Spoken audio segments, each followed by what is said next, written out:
The following is a hockey podcast out of Vancouver and Surrey, British Columbia. It'll only consist of a lot of puck talk and even more BS, or in actual words, banter and satire. Enjoy, and as always, go Canucks go.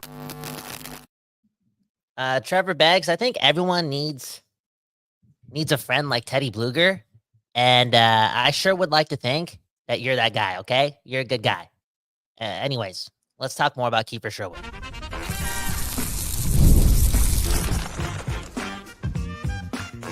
You're Locked On Canucks, your daily podcast on the Vancouver Canucks, part of the Locked On Podcast Network, your team every day. Hey, Kiefer has us celebrating with the reefer. And again, the Canucks won last night, and here we are talking about it on Locked On Canucks. My name is Trevor Beggs, co-host of Locked On Canucks, and also a Canucks writer currently with the Daily Hive Vancouver. Before we dive into today's episode, we got to thank you for tuning in to Locked On Canucks. You know why? Because it is your Canucks every damn day.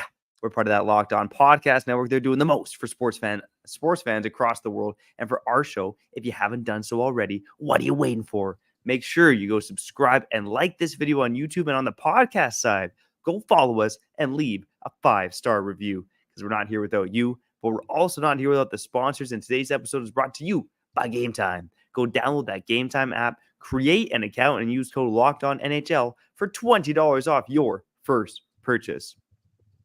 Rick Tocchet and Patrick Allvin, they've done it again.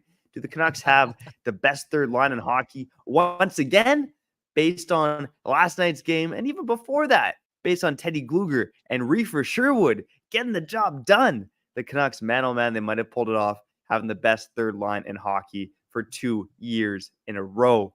Let's talk about the brilliance of the third line and what it means for the Canucks moving forward. And are there some potential trade chips on that third line? Going dark, baby. That's coming up to kick off Locked On Canucks. We'll also talk about the Canucks having the 20th best management team in the NHL. What?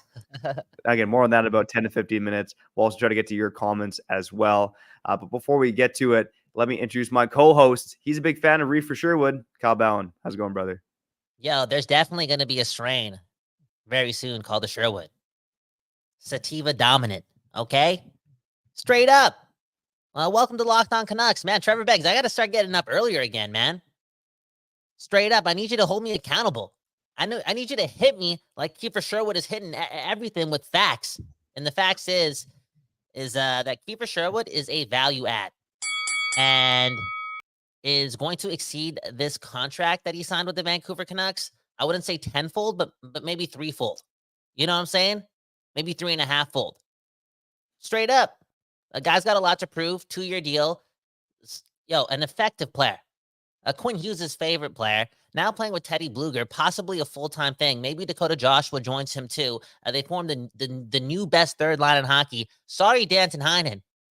And we see a season where Kiefer Sherwood is not just effective physically, like not just on pace for 620 hits or whatever, but also somebody that will put up 35 points, that will put up 40 maybe. And a lot of that does have to do with, again, who's beside him. And before we fall in love again with Kiefer Sherwood, or for the first time, I guess, from my point of view, why don't we fall in love again with Teddy Blueger? I know I keep bringing it up, the whole teddy bear thing. I keep cracking jokes. Christmas is coming up. Boom, bam. Buy your family some teddy bears. But this dude is definitely making me feel as if we have something special here. And bro, this is Locked On Canucks, baby. In September, we talked about this. He's the X factor. He's the secret weapon. Because when he's going, he's, I wouldn't say an outlier, but again, he stands out on a team that has a lot of standoutish product, for real. So yeah, Teddy Blueger, show him some love, Trevor, because what have you been seeing in his game this season? Well, first and foremost, a shout out to us. Locked On Canucks, Whoa. Ego. We did an episode in July talking about the secret ingredient for your Vancouver Canucks. And that secret ingredient was Teddy Blueger. Who else in this market was saying that the Canucks' secret ingredient was Teddy Blueger? That's the kind of content you find here on Locked On Canucks. And look, with Teddy right now, he has more tenacity in his game. I think that's the main thing. And there was a point towards the end of last season. Again, I don't know if he was playing hurt. He obviously did have a minor procedure in the offseason, which leads you to believe that he was playing through something. But he just didn't look like the same kind of player later on in the season, right? He was lacking on the goal scoring front, maybe lacking a bit of confidence. But the thing about Teddy Blueger is he always brings that floor, right? And he himself developed into a defensively responsible player. Of course, he talked about it in past interviews. He was one of those guys who, in college hockey, and even when he got to the AHL, and up until he got to the AHL, was the top scorer on his team at every level.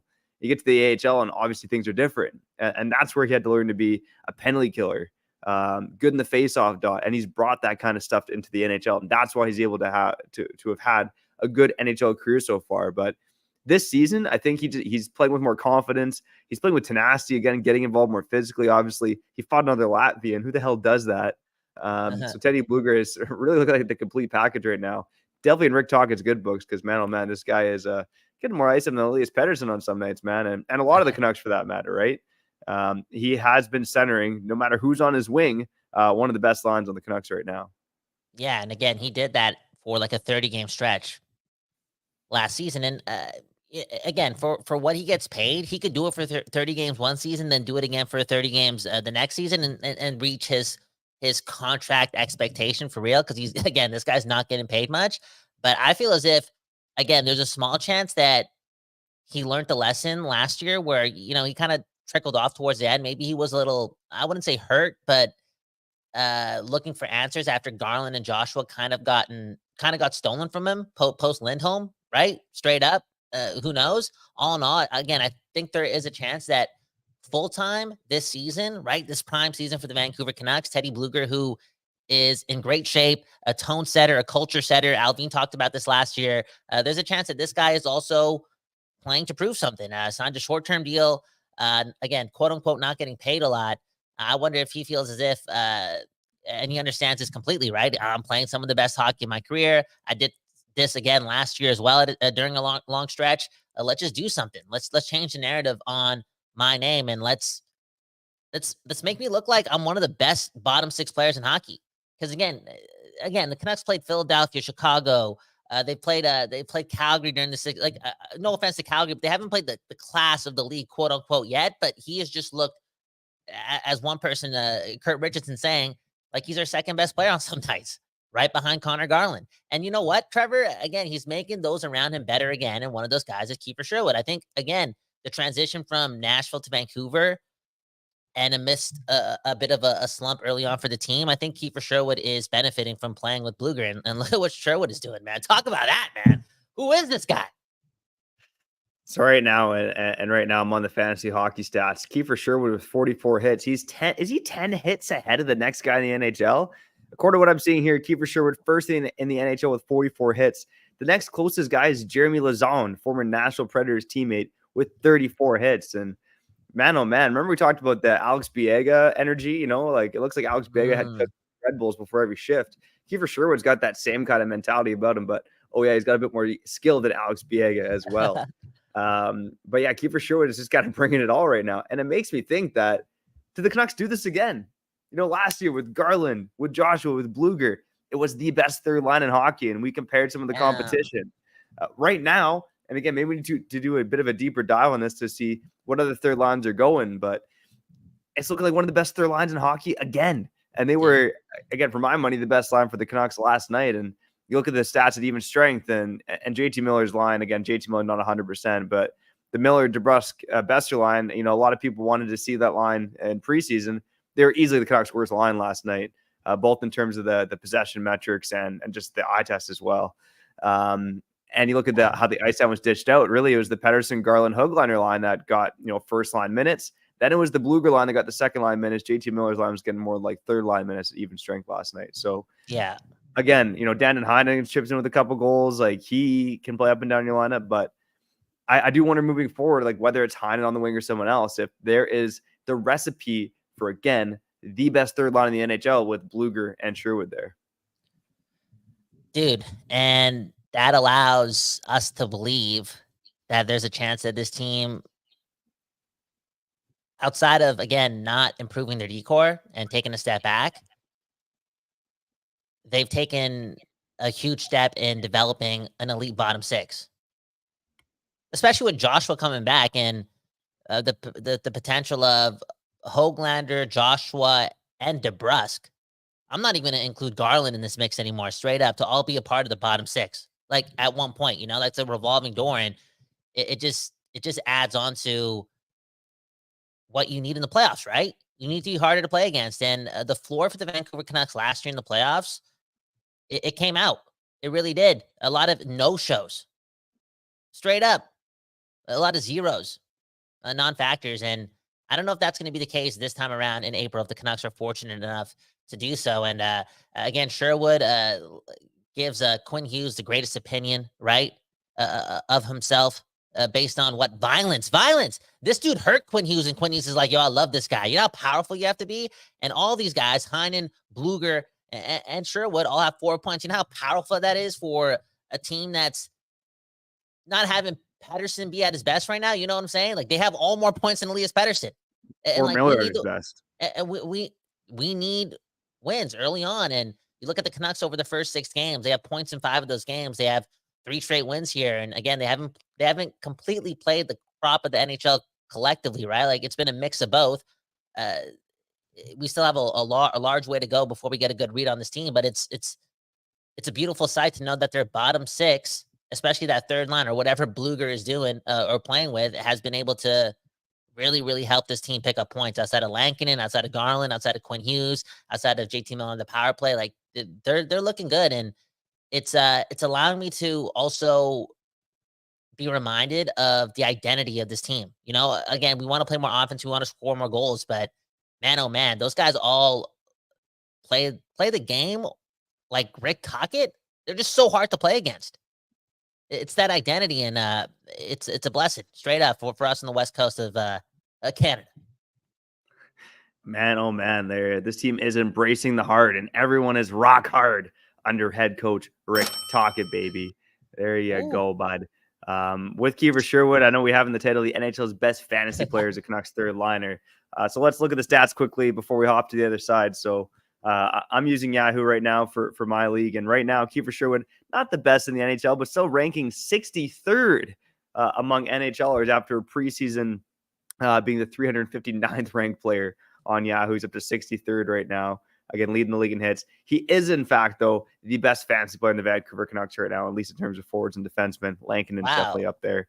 But Reefer, the Kiefer Sherwood, man, oh man, has been so damn good for your Vancouver Canucks. Who's he higher than? Who's he higher than again? Like, I don't have the numbers in front of you, but you talked about it. Oh, yeah, you want that? Okay, so here's some of the players that he ranks ahead. Again, this is courtesy of Yahoo Fantasy Hockey. He is ahead of Leon Draisaitl, former Canuck Elias Lindholm, ahead of Sebastian Aho, Dylan Guenther, thank you very much. Rasmus Anderson, Carter Verhaeghe, Vancouver's own JT Miller is the next highest ranked Canuck. He's also ahead of Jack Hughes. Man, oh man, there's a few players. William Nylander, Tim Stützle. Yeah, so he's ahead of some pretty big names right now in terms of players in fantasy hockey. I'm going to throw Mitch Marner in there as well. Give me a prediction. Give me a prediction before you get to break. Drop a stat line for Kiefer Sherwood by the end of the year, and include the hits so it's fantasy relevant. Okay. Well, the league, I think Jeremy Lauzon had almost 300 hits last season. I'm going to go with that Kiefer Sherwood. He's already up to 44 in 6 games. Man, oh man. Holy. If he stays healthy, knock on wood, that is it's hard to play that physical for 82 games. Oh, yeah. I'm going to say he has 12 goals, 23 assists for 35 points, and he has 299 hits. Whoa, I'm going to say 420 hits. I'm going to say 14 goals and 27 assists. Okay? Man. You know, let's bump that up to 28 assists. So somehow he gets to 42 points and 420 hits. And I'm telling you, THE 604, all these other great dispensaries out here on the West Coast, the best coast, I'm telling you, the Sherwood strain is coming to the West Coast. Real talk. There we go. The Sherwood strain coming, baby. And I kind of wonder if some NHL executives were smoking some reefer Sherwood, because man, oh man, there was a recent article in The Athletic ranking the management teams around the league, and the Canucks are in the bottom half. What the hell is going on? Let's touch on that on the other side. No love for Patrick Allvin outside of Vancouver. That's coming up after we showed it our friends over at Gametime and PrizePicks. All right, if you're buying tickets, you know there's nowhere else you need to go than Gametime, baby. Hopefully you did buy tickets for the Whitecaps game that was supposed to be a home game that's now in Portland. Yikes. But whatever you're buying tickets for, whether it's Canucks, Whitecaps, burlesque shows, hey, no judgment here. Make sure you go check that out on Gametime, okay? Because Gametime, not only are they already the best, but they're stepping it up even further with this new feature called Gametime Picks that makes getting tickets for your favorite live events even easier. Gametime Picks, they filter out the fluff and show you only incredible deals on great seats, so you don't have to waste time searching through thousands of tickets. And man, oh man, when I'm scratching my sack sitting in bed at night, I whip up my phone, I go to the Gametime app, and you do see thousands of tickets there. Let's say a couple thousand for a Canucks game. You go to that Gametime Picks feature, and they just show you the best, baby, making your life easy, okay? So you can sit back and keep scratching that sack, okay? Gametime, they also got the seat view, so you know what it's like from the seat while you're checking out your phone. And of course, they got that lowest price guarantee. Again, there's no tickets for cheaper elsewhere. So make sure you take the guesswork out of buying tickets with Gametime. Go download that Gametime app, create an account, and use code LOCKEDONNHL for $20 off your first purchase. Terms apply. Again, create an account right now and redeem code LOCKEDONNHL for $20 off. Download Gametime today. What time is it? Gametime. All right. We also got to shout out our friends over at PrizePicks, okay? The best place to get the real money on sports action with over 10 million members and billions of dollars in awarded winnings. PrizePicks has made daily fantasy sports accessible to all, okay? And on PrizePicks, you can win up to 100 times your money on PrizePicks with as little as 4 correct picks, baby. That's all it takes. 100 times your money. I'll take that. Let's go.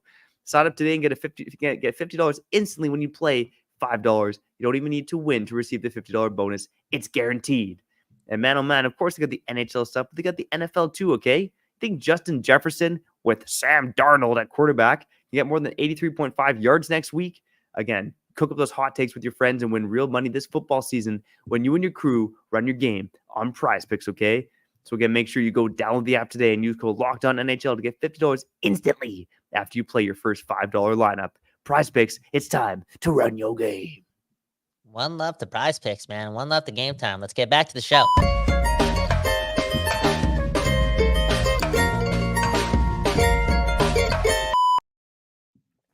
People, we are back doing this, and that's talking about your Vancouver Canucks on this Wednesday in the middle of October or in late October, October 23rd, witnessing, again, a sunny day. But more importantly, okay, we're here for the Canucks fans. We're witnessing, a repeat of last year? Are the Canucks going to go on a run here? You know what I'm saying? They just won 3 straight. They got points in 5 of their first 6 games. Last week or like 6 days ago, it felt as if they already went 0-82. They just flipped the script. And again, Beggs, I'm curious. How do you see the next couple of games going? I know we don't play in for a while here, but do you see the writing on the wall for this team to repeat some of their success in the standings early on here? Look, I mean, last year it's that match is going to be hard to repeat. I think what was it? They won that Florida game and they went on like an 8-0-1 run. No, so we had this whole segment last year for those who weren't around in October 2023 called the Happy Hour. Mm-hmm. After a couple losses, we dropped the Happy Hour, trying to keep things light, trying to keep things positive for 30 minutes. And after we did that, the Canucks went on an 8-0-1 run. Thank you very much, Cal Allen. No, and look at what we did this time around. Okay, Canucks lose 3 straight. It's tough. And what was the morning episode we dropped? 3 good things about your Vancouver Canucks. Again, I've studied Deepak Chopra, dude, and I've hung out with some groovy people. One love to the Don't Those Art Lab. You got to keep it positive, especially when it comes to your neighbors. You always got to have that hope.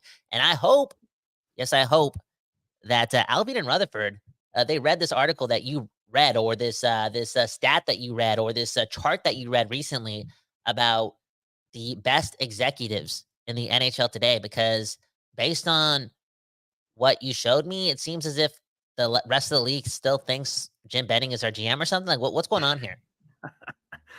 Yeah, so The Athletic did this article, and it was 40 front office executives across the league ranking their top 5 management teams. And then obviously there was a consolidated ranking. And it was interesting to me that the Canucks, they didn't crack the top 10. Okay, that's fine. Even though Patrick GM was runner-up for Patrick Alvin was runner-up for GM of the year, I should say. Patrick GM, see, that's how good he is. But not only did they not crack the top 10, they were 20th overall in these rankings. And so in the top 10, you have your Dallas, Tampa, Florida, Vegas. That makes sense. Boston's up there. They've been a model consistency. Colorado's up there. Carolina and New York also cracked the top 10. But you also had New Jersey up there. And even though they made some good moves, they've been pretty bad for a while. Detroit made the top 10. And that just seems like people forgetting that Steve Yzerman is actually the GM of the Red Wings, not the Lightning, right? Like, that one shocked me. Okay. Yeah, you know what? We should just get rid of this segment right now, considering that Yzerman's in the top 11, top 12 right now. Again, I know we use the West Coast bias, but they using what type of bias is that? That's just the dishonest bias. Okay, let's be real. It's something else. And again, Trevor, not to cut you off, but again, this all has to do with, when it comes to the Vancouver Canucks specifically, it just has to do with, again, the Canucks being good for 10 seconds. That's all it is. And there's some respect to that, but Yzerman over Rutherford and Alvin is just, like, we got to be honest with Yzerman, man. It's not, you got to keep it real with your friends. You know how I said, Begsy, I want you to start waking me up in the morning, keeping me accountable. So, some people got to tell Yzerman that you suck, bro. You gotta wheel it back, start from the bottom, straight up, be an assistant GM or something like that, because something's going on there. Well, let me get into it a bit further here, because that was my thought too, Kyle. It's like the Canucks haven't been good for very long. So, that makes sense. That's why they weren't in the top 10, and that's why they were 20th overall. But, you look at some of the teams ahead of them, and they've been even worse than the Canucks. I think their mismanagement has gone beyond what the Canucks have done. And obviously there's a bit of Jim Benning stench in the air, even 3 years later. But since Rutherford and Alvin have come on board, the moves they've made, what they've done to revive this city, the work they've done in terms of just like upgrading the arena. I mean, there's so much good that this management team has done. So let me tell you some of the other teams that ranked ahead of the Canucks according to NHL executives. So in 11th, you had the Montreal Canadiens, the Anaheim Ducks, the St. Louis Blues, the Minnesota Wild, the Minnesota Mild, the Pittsburgh Penguins, the Utah Hockey Club, the Edmonton Oilers, the Winnipeg Jets, the Washington Capitals, the Philadelphia Flyers, the Nashville Predators, and then you have your Vancouver Canucks. Technically, they are tied with Nashville and Philadelphia for 20th overall. But you look at some of those teams there, and Anaheim hasn't made the playoffs in years. St. Louis has all their cap tied up in these old defensemen. They're mid. The Minnesota Wild are the definition of mid with their buyouts. The Pittsburgh Penguins, they, considering the talent they have at the top of their lineup, they haven't been good.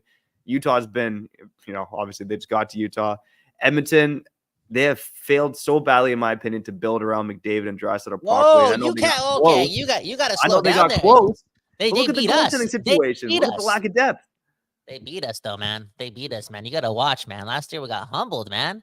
I like it, though, man. I like it. You're speaking from your heart, man. I like it. You're not fearful of anything, and also you're not doubtful. I hear it in your voice. You're saying Edmonton got lucky against us last year. If we had Patterson going, Demko going, easy. Series would have been done in 3. Where am I going with this? I'm going here. Okay, look at this comment from Henny.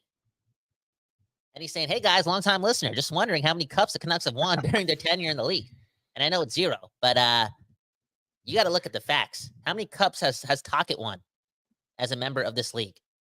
How many cups has Rutherford and Alvin won?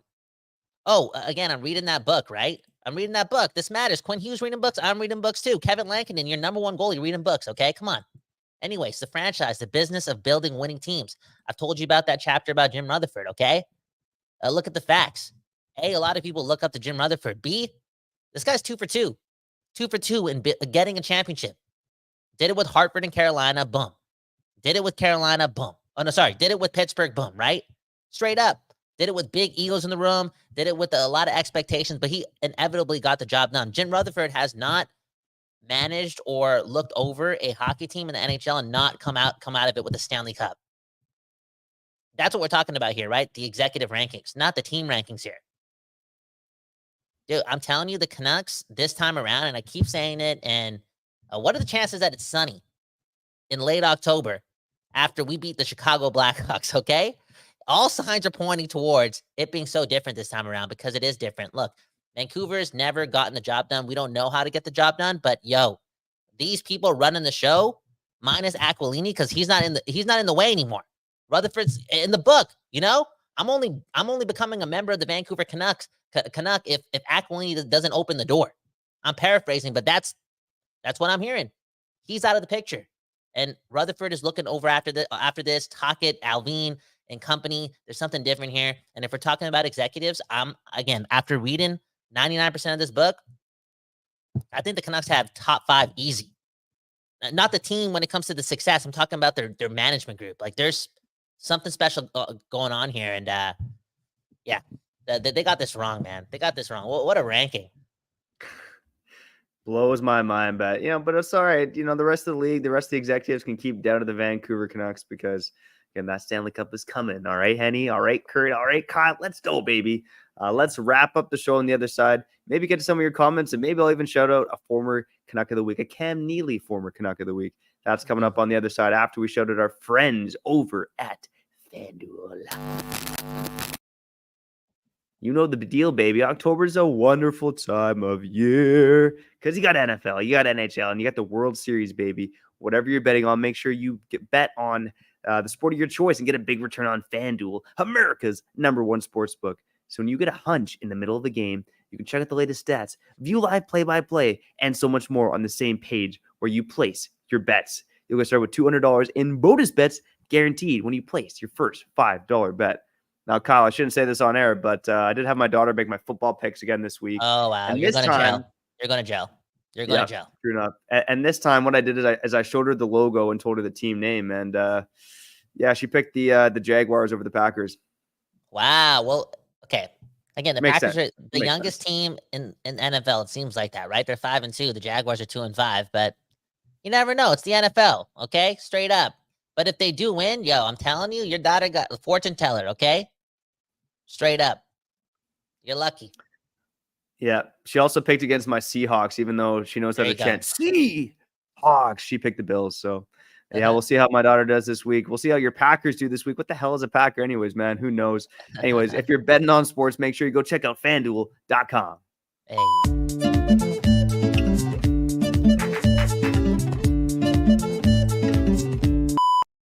People, we back doing this, and that's talking about your Vancouver Canucks.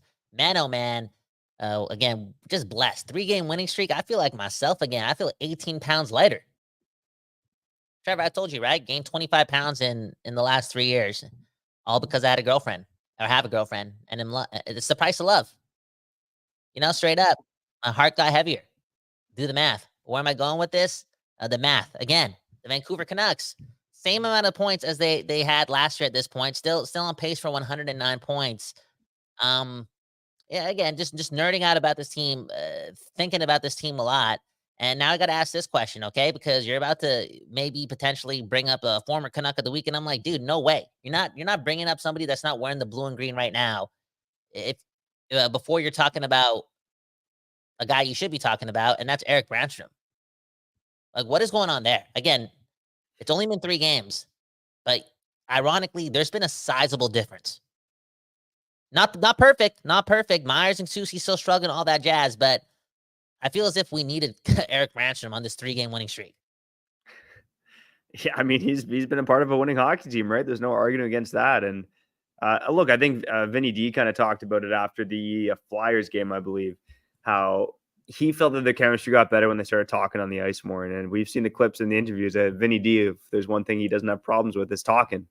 And right now, he kind of said it himself that Erik Brannstrom's good at retrieving the puck and getting the puck, and he's got the big body, so he can kind of cover more ice that way. But Erik Brannstrom wasn't perfect against Chicago. He had a couple giveaways, a couple turnovers, but for the most part, you can see the quickness in this game, the quick decisions in terms of making plays and getting the puck up the ice, the hard passes that seem to pretty much always go tape to tape, aside from those couple turnovers. And again, there's just more balance on the back end. And what do we talk about time and time again this offseason is that the lack of mobility on this defense is a problem. The lack of puck moving in the bottom 4 is a problem. And Erik Brannstrom has kind of come in and solved both of those problems. And maybe he's given Rutherford and Alvin the green light to go find a player like him ASAP. That's an upgrade over Erik Brannstrom.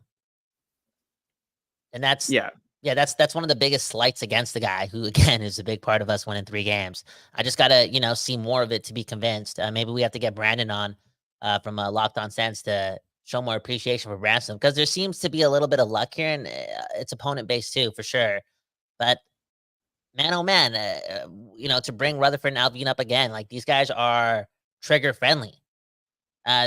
Again, they can take what happened in the first 3 games and then the last 3 games and easily say, like, yo, it's going to be very, very difficult for us to win games moving forward if we don't add this type of permanent player to our back end. And even with them, I mean, if you look at the stats with this team when Quinn Hughes and Philip Hronek are not on the ice, it's embarrassing. Like we are lucky that Kevin Lankinen is doing his thing. Straight up.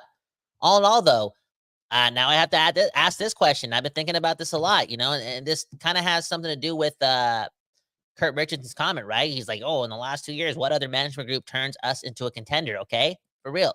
Alvin and Rutherford are those guys. They're always making moves. A lot of new faces here over the last 2 years. On that note, yeah. How fast is it before the Canucks make a trade to improve that position? And is it easier to make a trade knowing that you have like 13 good forwards on this team? Like you can pull from one of those bands. You may not have to go to like Willander or Karamaki, to get desperate. Like it could be just like an NHL savvy move, maybe a first round pick, one of these wingers, and you really improve that position. 100%. And again, maybe we'll talk about it more later this week, but is it a right side guy or is it a left side guy? Because again, Carson Soucy, bit of a rougher start to his season compared to the rest of the other team, but more on that on tomorrow's episode of Locked On Canucks. But Kyle, you're 100% right. And I think we've seen that this team doesn't want to trade Lekermacki or Willander. They don't even want to trade Höglander, right? Who is long-term got probably a lower ceiling than Willander and Lekermacki.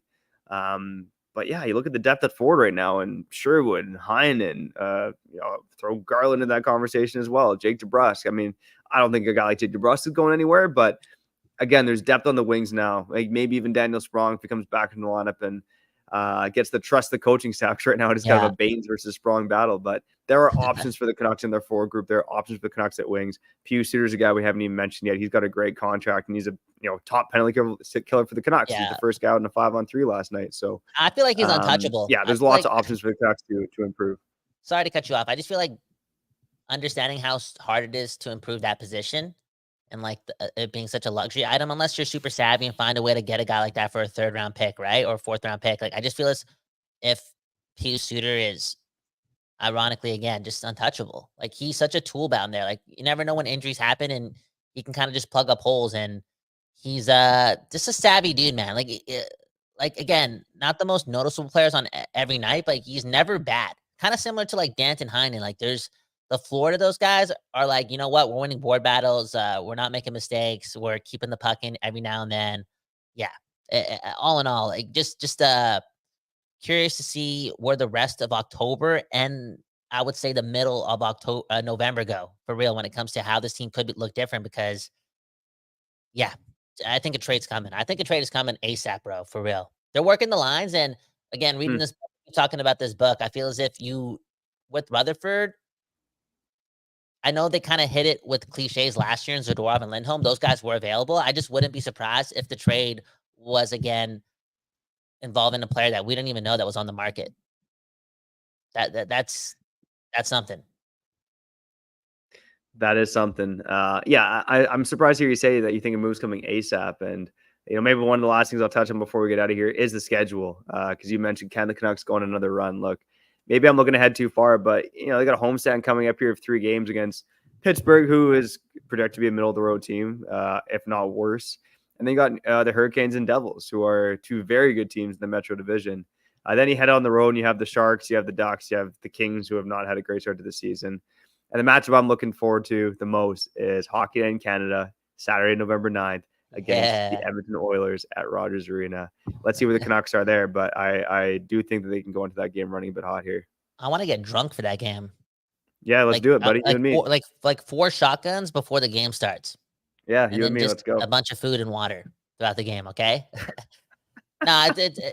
Again, Trevor, this need for help on the back end ASAP sounds kind of crazy to say, considering, the team's playing better and, they're still on pace for 109 points, blah, blah, blah. Like, dude, let's be honest, Canucks fans. We just got to be honest. Like, Connor Garland is saying it, okay? After playing another great game, like, we got to be way better. We're playing sloppy as hell right now. Look at the numbers again with Quinn Hughes and Hronek sitting their ass on the bench. It's so bad. We're lucky we have Lankinen. And also, like, if we're playing other teams and giving up the puck like that and giving up open looks, are they hitting the post 4 times in a game? Are they making life easier for Lankinen? Like, if there's more skill getting those chances, like, there's going to be more goals, and they got to clean this up, or again outscore their problems until they do acquire some more help, because it's dude, it's not going to happen this year with Vincent Darnay. Like, as being, like I wouldn't say a play driver, but a positive impact shift in and shift out. And if you want to be a contender, like, you at least need 3.5 of your defensemen to do that. Like, I'm hoping Carson Soucy can turn it around, but man, oh man, like having 4 solid defensemen who can not live off of mistakes and get another chance is so crucial. Yeah, I know you've said it before about Vinny D, and I say again, give it a couple months, right? It's again early times, especially for the guys who are just starting to work under Adam Foote. Okay, my bad. Let's get to a couple comments before we get out of here. No, the ops like the half-hour shows, but we got to do it for the people. We like the people more. Yeah, it's true. Michael L saying PD's lines where wingers go to die.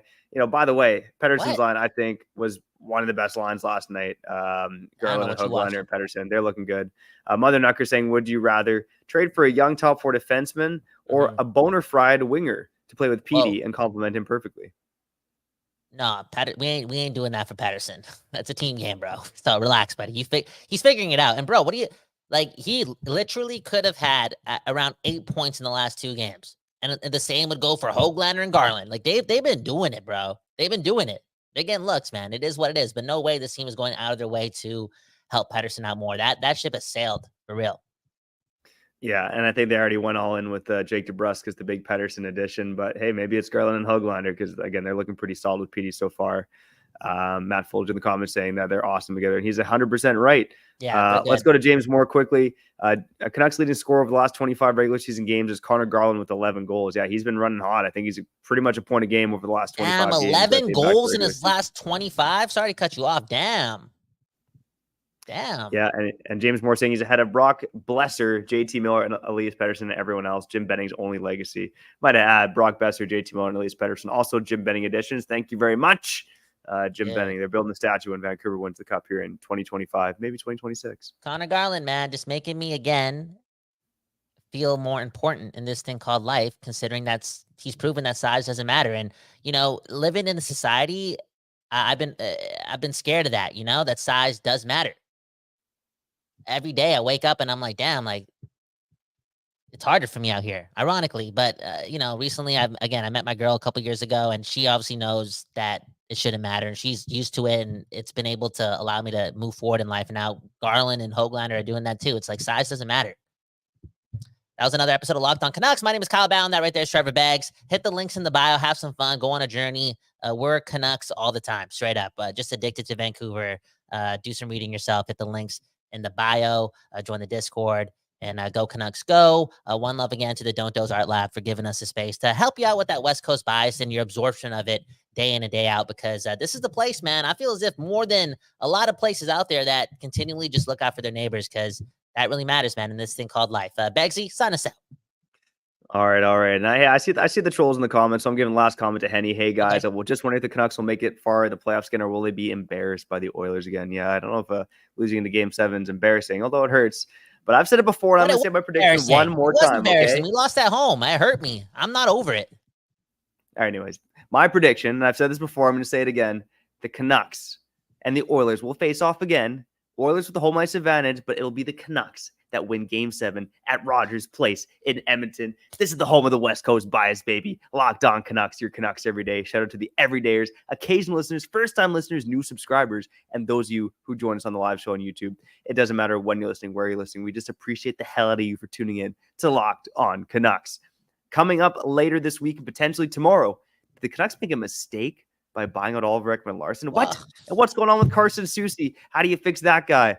And Brock Besser, what's going on with him, the contract, and making Team USA in February? All that coming up this week. But for now, we got to get out of here.